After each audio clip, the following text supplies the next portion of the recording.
Hello বন্ধুরা, আসসালামু আলাইকুম। আমার পরিবারের ছোট বড় সকল সদস্য আশা করি খুব ভালো আছেন। আমি আল্লাহর রহমতে অনেক ভালো আছি।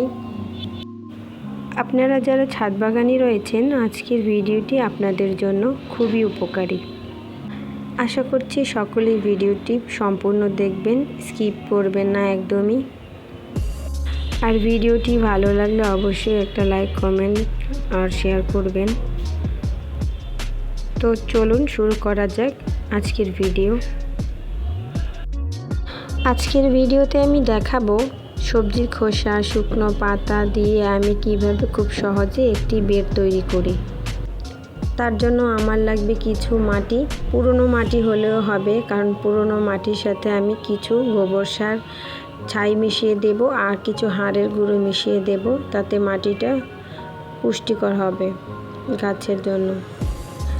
খেয়াল রাখতে হবে সবসময় যেন ঝুরঝুরে মাটিটাই আমরা ব্যবহার করি গাছের জন্য।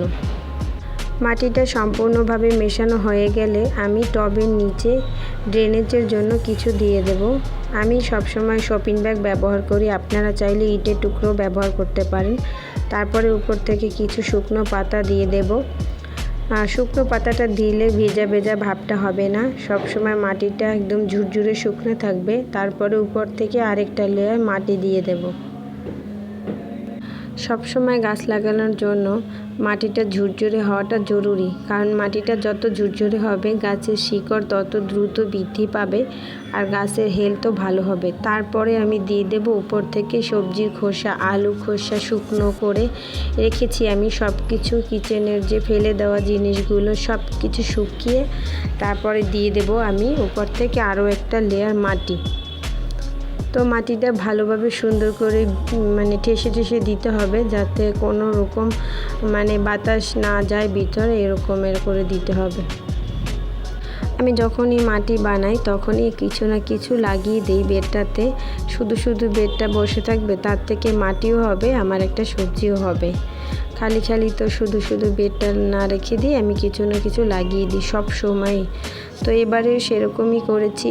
আজকে একটা কচু গাছ বসিয়ে দিলাম আর একটু পানি দিয়ে দিয়েছি।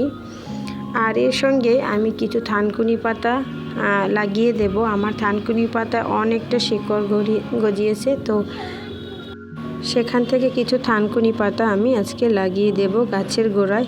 কিছুদিন পর আমি আপনাদের শেয়ার করব যে কেমন হয়েছে এই গাছগুলো। তো বন্ধুরা, আজকের মতো বিদায় নিতে চাচ্ছি। সবাই সুস্থ থাকবেন, ভালো থাকবেন আর আমার জন্য একটু দোয়া করবেন। আর ভিডিওটা ভালো লাগলে অবশ্যই শেয়ার করবেন। আমার চ্যানেলে যদি নতুন হয়ে থাকেন, চ্যানেলটা সাবস্ক্রাইব করে পাশে থাকবেন এরকম আরও সুন্দর সুন্দর ভিডিও দেখার জন্য। আল্লাহ হাফেজ।